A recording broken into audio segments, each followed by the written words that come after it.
क्या हो अगर कोई हीरो जिस पर सब आंख बंद करके भरोसा करते हैं असल में एक राक्षस निकले।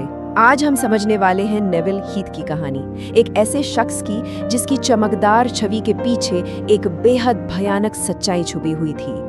देखिए, जब हम किसी कातिल के बारे में सोचते हैं तो शायद हमारे दिमाग में जॉन क्रिस्टी जैसे किसी शांत, अजीब से दिखने वाले इंसान की तस्वीर आती है, लेकिन नेविल हीथ वो इसका ठीक उल्टा था। वो तो स्टाइलिश था, कॉन्फिडेंट था और इतना चार्मिंग था कि कोई उस पर शक करने की सोच भी नहीं सकता था। और पता है, यही बात उसे कहीं ज्यादा खतरनाक बनाती थी। तो सवाल ये है कि दुनिया की नजरों में नेविल हीथ कौन था? वो एक हीरो था, एक ऐसा इंसान जिस पर भरोसा किया जा सकता था। चलिए जरा समझते हैं कि उसने ये परफेक्ट नकाब, ये मुखौटा बनाया कैसे। ये सब शुरू हुआ बचपन से ही। उसे हमेशा से अटेंशन चाहिए थी, वो झूठ बोलने में माहिर था और लोगों को इम्प्रेस करने के लिए कुछ भी कर सकता था, यहाँ तक कि नकली पहचान भी बना लेता था। ये सिर्फ बचपन की आदतें नहीं थीं, ये वो हथियार थे जिन्हें वो आगे चलकर खतरनाक इरादों के लिए इस्तेमाल करने वाला था। और फिर आया उसका सबसे बड़ा और सबसे ताकतवर हथियार, उसकी मिलिट्री की वर्दी। देखिए, वर्दी का मतलब है भरोसा, उसके कॉन्फिडेंस का मतलब था कि कोई शक नहीं करेगा, और उसका चार्म, वो तो कहीं भी किसी तक भी पहुंचने का एक आसान रास्ता था। वर्दी की वजह से लोग उसकी अथॉरिटी पर सवाल ही नहीं उठाते थे। और यहीं पर एक बहुत जरूरी सवाल खड़ा होता है, क्या बुराई का हमेशा एक ही चेहरा होता है? जैसा कि हम देखेंगे, राक्षस भी अलग अलग तरह के होते हैं। और यही तो सबसे डरावनी सच्चाई है कि सबसे खतरनाक लोग समाज से कटे हुए नहीं होते, वो हमारे बीच ही चलते फिरते हैं, कभी कभी तो हीरो बनकर, और हम उन्हें पहचान तक नहीं पाते। तो अब जरा गौर करते हैं हीथ के काम करने के तरीके पर। वो अपने शिकार को फंसाने के लिए एक तयशुदा पैटर्न का इस्तेमाल करता था। ये कोई अचानक हुआ जुर्म नहीं था, बल्कि एक सोचा समझा, बार बार दोहराया जाने वाला तरीका था। उसका एक फिक्स्ड पैटर्न था, 3 स्टेप्स का। पहला स्टेप, चार्म। वो अपने आकर्षण से महिलाओं को अपनी ओर खींचता, उन्हें स्पेशल फील कराता। दूसरा स्टेप, कंट्रोल। जब भरोसा बन जाता तो वो धीरे धीरे उन पर हावी होने लगता। और फिर आता था तीसरा और आखिरी स्टेप, वायलेंस, जब उसका असली क्रूर चेहरा सामने आता। तो अब वक्त है उस नकाब को हटाने का और उस भयानक सच्चाई को देखने का जो उस आकर्षक चेहरे के पीछे छुपी थी।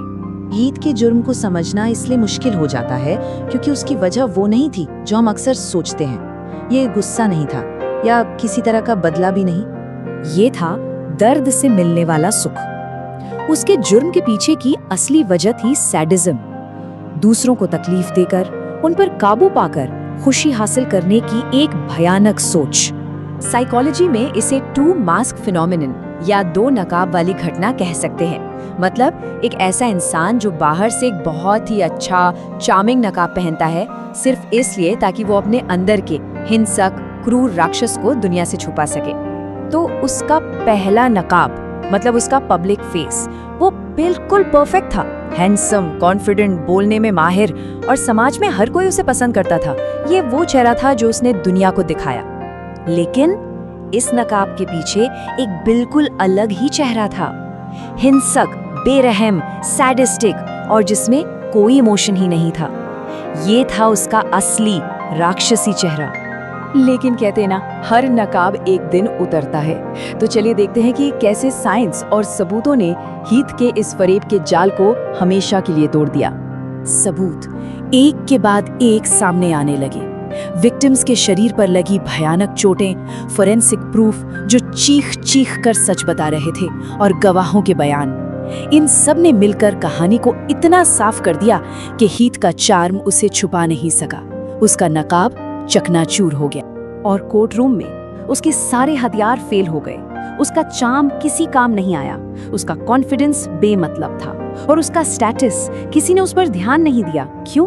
क्योंकि अदालत में कहानियां नहीं, सिर्फ और सिर्फ सबूत चलते हैं, नकाब नहीं, हकीकत चलती है। तो नेविल हीथ की इस पूरे कहानी से, इस दिल दहला देने वाली हकीकत से हम क्या सीखते हैं? ये एक बहुत जरूरी सबक है, एक चेतावनी है। सबक ये है कि सबसे खतरनाक राक्षस वो नहीं होते जो दिखते हैं, बल्कि वो होते हैं जिन्होंने अपने नकाब को परफेक्ट कर लिया है और किसी के लुक्स, उसके कॉन्फिडेंस या उसके स्टेटस पर आंख बंद करके भरोसा करना एक बहुत बड़ी और कभी-कभी एक जानलेवा गलती हो सकती है। और आखिर में ये कहानी हमें एक बहुत ही बेचैन करने वाले सवाल के साथ छोड़ जाती है। हम सब हर रोज न जाने कितने ऐसे नकाबों के बीच से गुजरते हैं जिन्हें हम कभी पहचान ही नहीं पाते।